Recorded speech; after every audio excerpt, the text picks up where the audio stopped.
these are my top 3 things to have a Chinese person say to you as a foreigner. Now, number 3 is 我想请你吃饭, which basically means I'd like to treat you for dinner.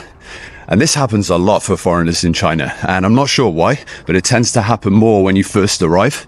I think they can kind of sense that you're a newbie, and they want to kind of make you feel comfortable and welcome.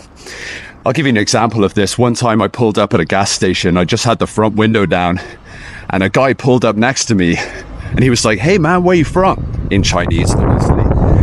And I said, "I'm from the UK." And he was like, "Let's go for dinner. I'll treat you, let's go." And I had to explain like I didn't have time, I had to be somewhere. But it's really nice, you know.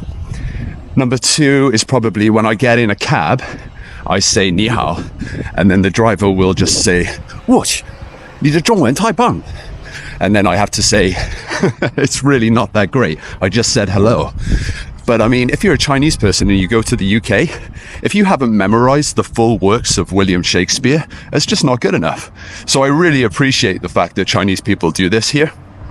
And my number 1 thing to have said to me is when somebody says 你是中国通, which basically means you're an old China hand or an expert on China. And I usually have this said to me after I've kind of had a long conversation with somebody in Chinese. They kind of understand that I've been around the block a little bit, that I have a Chinese wife and 2 children. And I really like it when people say this to me, you know, it really makes me feel like one of the locals.